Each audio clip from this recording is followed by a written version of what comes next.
ചേട്ടാ നമസ്കാരം. നമസ്കാരം. ചേട്ടാ, BJP-യിൽ എത്ര വർഷമായിട്ട് പ്രവർത്തിക്കുന്നുണ്ട്? ഞാൻ ഒരു 40 വർഷമായിട്ട് BJP-യിൽ പ്രവർത്തിച്ചുകൊണ്ടിരിക്കുന്ന ആളാണ്. ഇപ്പോൾ ഏറ്റവും കൂടുതൽ ന്യൂനപക്ഷ വിഭാഗങ്ങളിൽ നിന്ന് ആളുകൾ എത്തിക്കൊണ്ടിരിക്കുന്ന സമയം ഈ ചരിത്രത്തിൽ അല്ലെങ്കിൽ താങ്കൾ ഈ പ്രവർത്തിക്കുന്ന സമയത്തിനിടയിൽ ഈ ഒരു സമയത്താണ് ഏറ്റവും കൂടുതൽ ആളുകൾ വരുന്നത്? അതെ അതെ.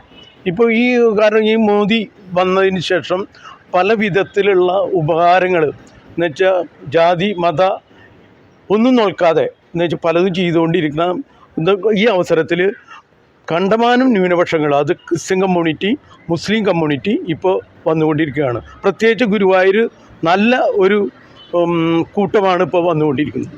ഇപ്പോൾ സുരേഷ് ഗോപിയുടെ ഒരു സ്ഥാനാർത്ഥിത്വം അത് ന്യൂനപക്ഷ വിഭാഗങ്ങളിൽ നിന്ന്, പ്രത്യേകിച്ച് ഗുരുവായൂർ പോലെയുള്ള മേഖലയിൽ ഒരുപാട് വോട്ട് BJP-ക്ക് ലഭിച്ചു എന്ന് താങ്കൾക്ക് കരുതുന്നുണ്ടോ അല്ലെങ്കിൽ തോന്നുന്നുണ്ടോ? ഉറപ്പായിട്ടും. കാര്യം ഞാൻ പല ആൾക്കാരായിട്ട് ബന്ധപ്പെട്ടു. പല രംഗത്ത് വരാൻ അവർക്ക് ബുദ്ധിമുട്ടുണ്ടെങ്കിലും നമ്മളൊപ്പം കണ്ടമാനം ക്രിസ്ത്യൻ കമ്മ്യൂണിറ്റി, എൻ്റെ സുഹൃത്തുക്കളും അവരൊക്കെ വന്നുകൊണ്ടിരിക്കുകയാണ്. ഇനിയും വരും. അത് ഒരു ഉറപ്പായിട്ടുള്ള നഗ്നമായിട്ടുള്ളൊരു സത്യമാണത്. ഇപ്പോൾ BJP-ക്ക് ഒരു വോട്ട് പോലും ഇല്ലാത്ത ബൂത്തുകളിൽ ഗുരുവായൂർ അല്ലെങ്കിൽ ചാവക്കാട് പോലെയുള്ള പ്രദേശങ്ങളിൽ വലിയൊരു മാറ്റം ഉണ്ടായിട്ടുണ്ടോ ഇത്തവണ? ഉണ്ട്. ഒരിക്കലും BJP-ക്ക് വോട്ട് കിട്ടാത്ത സ്ഥലത്ത് തന്നെ ഇപ്രാവശ്യം മുസ്ലിം വോട്ടുകൾ, കാരണം അവിടെ ഹിന്ദു എന്ന നാമധേയമുള്ളവരില്ല, എങ്കിലും അവിടെ വോട്ടുകൾ ലഭിച്ചു. അപ്പോൾ ആ വോട്ടുകൾ ന്യൂനപക്ഷത്തിൻ്റെ ഇതാണെന്ന് ഉറപ്പായിട്ട് നമുക്ക് വിശ്വസിക്കാം. ഇപ്പോൾ സംഘടനയുടെ പ്രവർത്തനം ഏത് തരത്തിലേക്കാണ് മുന്നോട്ട് പോയിക്കൊണ്ടിരിക്കുന്നത്? മുനിസിപ്പാലിറ്റി BJP അടുത്ത തവണ പിടിക്കാനുള്ള സാധ്യതയുണ്ടോ? ഉറപ്പായിട്ടും. കാരണം ഇപ്പോൾ ഈ പൂക്കോട് ഏരിയയിൽ തന്നെ 7ഓളം ബൂത്തുകളിൽ BJP മുന്നിലാണ്. 2ാം സ്ഥാനത്ത് 8 സ്ഥലത്ത് സെക്കൻഡ് സ്ഥാനം, ബാക്കി 4 സ്ഥലത്ത് മാത്രമേ നമ്മൾ 3ാം സ്ഥാനത്തായിട്ടുള്ളൂ.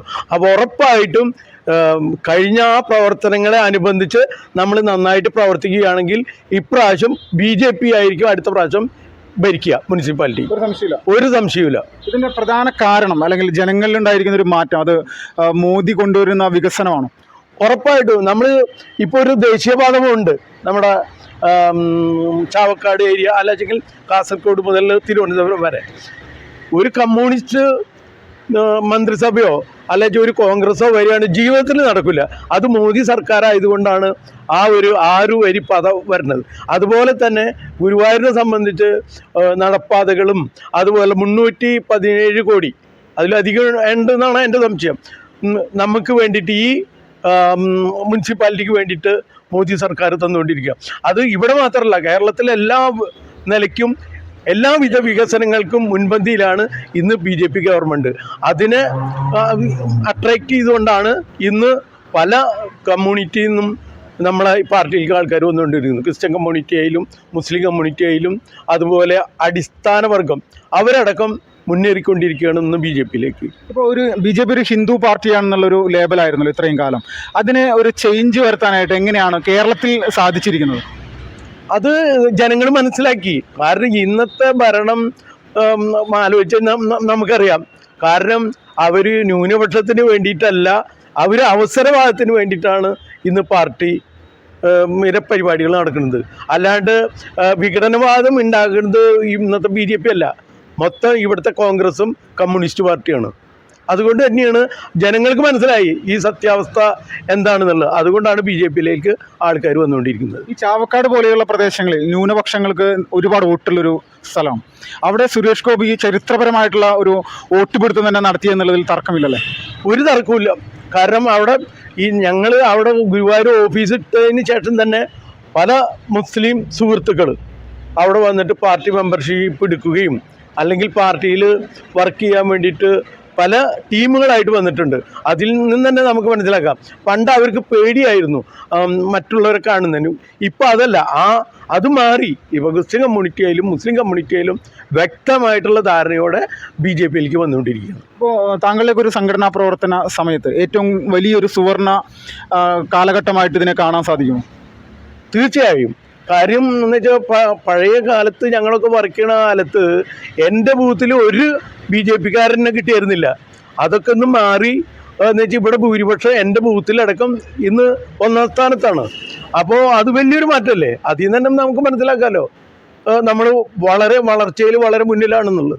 ഇപ്പോൾ ഗുരുവായൂർ ക്ഷേത്രവുമായി ബന്ധപ്പെട്ടുകൊണ്ട് നിലവിലെ മുനിസിപ്പാലിറ്റി എന്തെങ്കിലും പ്രയോജനപരമായിട്ടുള്ള ഭക്തജനങ്ങൾക്ക് ഗുണകരമാകുന്ന എന്തെങ്കിലും കാര്യങ്ങൾ ചെയ്യാറുണ്ടോ, ചെയ്തിട്ടുണ്ടോ? ഉണ്ടോയെന്ന് ചോദിച്ചാൽ ഒന്നും ചെയ്തിട്ടില്ല എന്ന് പറയാൻ പറ്റുള്ളൂ. കാരണം അവർ പല കാര്യങ്ങളും രാഷ്ട്രീയം നോക്കിയാണ് അവിടെ പല കാര്യങ്ങളും.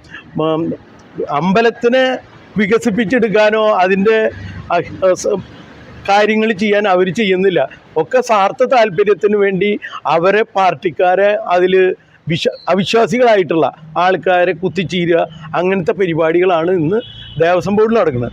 പിന്നെ ദേവസ്വം എന്താ നടക്കുന്നത്? പിന്നെ അവരെ കാര്യങ്ങൾ കഴിച്ചു കൂട്ടണം. ചില കാര്യങ്ങളൊക്കെ ചെയ്യും, കുറേ കാര്യങ്ങൾ അവരുടേതായ പാർട്ടി വളർത്താൻ വേണ്ടിയിട്ടുള്ള കാര്യങ്ങളാണ് ഇന്ന് മറ്റേ ദേവസ്വം ബോർഡ് ചെയ്തുകൊണ്ടിരിക്കുന്നത്. ഇപ്പോൾ ഒരുപാട് പ്രശ്നങ്ങൾ ഇപ്പോൾ ഈ അടുത്ത സമയങ്ങളിൽ ഗുരുവായൂർ ക്ഷേത്രവുമായി ബന്ധപ്പെട്ടുകൊണ്ട് സോഷ്യൽ മീഡിയയിലൊക്കെ നിറഞ്ഞു നിൽക്കുന്നുണ്ടായിരുന്നു.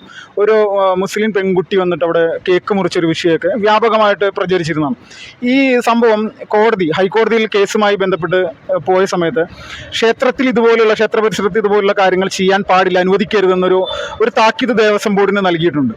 ഇത് പ്രാവർത്തികമാക്കാൻ ദേവസ്വം ബോർഡ് മനസ്സ് കാണിക്കുമോ? ഇന്ന് നമ്മുടേതായിട്ടുള്ള ആൾക്കാരാണ് അതിൻ്റെ ചർച്ചയിൽ വന്നിട്ടുള്ളത്. ഇതുവരെ ദേവസ്വം ബോർഡ് അതിന് വ്യക്തമായിട്ടുള്ളൊരു മറുപടി പറഞ്ഞില്ല. കാര്യം അവരാണ് അത് തീരുമാനിക്കേണ്ടത്. എന്ന് വെച്ചാൽ ഒരു കേക്ക് മുറിച്ചുകൊണ്ട് കുഴപ്പമൊന്നുമില്ല, പക്ഷേ അതിൽ മുട്ട വെച്ചിട്ടാണോ സാധാരണ കോഴിമുട്ടയൊക്കെ വെച്ചിട്ട് ചില കേക്കുകൾ ഉണ്ടാക്കുക, അത് അമ്പലത്തിനെ സംബന്ധിച്ച് പരിഭാവനമായിട്ടുള്ള ഒരു കാര്യമല്ല. അതുകൊണ്ടാണ് അവരെതിർത്തത്. നമ്മുടെ BJP പ്രവർത്തകരും ചിലവരൊക്കെ എതിർത്തുണ്ട്. അല്ലാതെ ഏതു ഒരു ക്ഷേത്രങ്ങളായാലും അതിൻ്റെ ആ പരിഭാവനത്തെ കാത്തു സൂക്ഷിക്കുക എന്ന് പറഞ്ഞാൽ വലിയൊരു കാര്യമാണ്. അപ്പോൾ അത് ദേവസ്വം ബോർഡ് അതിന് വേണ്ടിയിട്ടുള്ള കാര്യങ്ങൾ ചെയ്യുമെന്ന് പ്രതീക്ഷിക്കുന്നുണ്ട്. നമ്മളിപ്പോൾ കുറേ പ്രശ്നങ്ങളൊക്കെ അവതരിപ്പിച്ചിട്ടുണ്ട്, അതുകൊണ്ട് അത് ചെയ്യുന്നുള്ളത് നമുക്ക് പ്രതീക്ഷിക്കാം, അത്രേ പറയാൻ പറ്റുള്ളൂ. ഇപ്പോൾ ഗുരുവായൂർ ക്ഷേത്രവുമായി ബന്ധപ്പെട്ടുകൊണ്ട് നിരവധി ആരോപണങ്ങൾ അല്ലെങ്കിൽ പല പല പ്രശ്നങ്ങൾ ഇടയ്ക്കിടയ്ക്ക് വരുന്നത്. ഇപ്പോൾ കഴിഞ്ഞ ദിവസം ഹൈക്കോടതിയുടെ ഉത്തരവുള്ളൊരു പ്രദേശമാണ്. മാംസാഹാരങ്ങൾ വിൽക്കാനോ അല്ലെങ്കിൽ അത് ഭക്ഷണമായിട്ട് ഉപയോഗിക്കാനോ പാടില്ലാത്ത പ്രദേശത്ത് ചിക്കൻ കറി വിളമ്പുന്നൊരു അവസ്ഥയുണ്ടായിരുന്നു. അന്യ സംസ്ഥാന തൊഴിലാളികൾ ഈ വിഷയത്തിലൊക്കെ വലിയ പ്രതിഷേധം ഉണ്ടായിട്ടുണ്ട്. അപ്പോൾ ഇത് ദേവസ്വം ബോർഡിൻ്റെയും മുനിസിപ്പാലിറ്റിയുടെയും ശ്രദ്ധക്കുറവായിട്ട് ഇതിനെ കാണാൻ പറ്റും. വ്യക്തമായിട്ട് ആ ഒരു സത്യമാണ്. കാര്യം അവരതിൽ ഇതുവരെ ഒരു പ്രസ്താവനയോ ഇടപെടലോ ഇതുവരെ മുനിസിപ്പാലിറ്റി ആയാലും ദേവസ്വം ബോർഡും ചെയ്തിട്ടില്ല. അതന്നെ ഒരു ശരിയായിട്ടുള്ള കാര്യമില്ല. ഈ ന്യൂനപക്ഷത്തിൻ്റെ ഒപ്പമാണ് അല്ലെങ്കിൽ മാംസാഹാരം എവിടെയും കഴിക്കാം എന്നുള്ളത്. നമ്മൾ മാംസം കഴിക്കുന്നതുകൊണ്ട് നമുക്ക് ഒരു വിരോധമില്ലാത്ത പാർട്ടിയാണ് BJP. പക്ഷെ അതേ സമയത്ത് അങ്ങനെ ഒരു തെറ്റിദ്ധാരണ പരത്തി രാഷ്ട്രീയ മുതലെടുപ്പ് നടത്താനാണ് ദേവസ്വം ബോർഡും അല്ലെങ്കിൽ മുനിസിപ്പാലിറ്റി നോക്കുന്നത്. ഇന്ന് അത് മാറ്റിയെടുക്കുക, അല്ല വെച്ചെങ്കിൽ ആ പവിത്രത കാത്തു സൂക്ഷിക്കാനുള്ള ആ ഒരു മനസ്ഥിതി ഈ ദേവസ്ഥനോ ഇവർക്കോ ഉണ്ടാവണം എന്നാണ് BJPക്ക് പറയുന്നത്. അതിൽ വലിയ അനാസ്ഥ ഉണ്ടാകുന്നുണ്ടല്ലേ?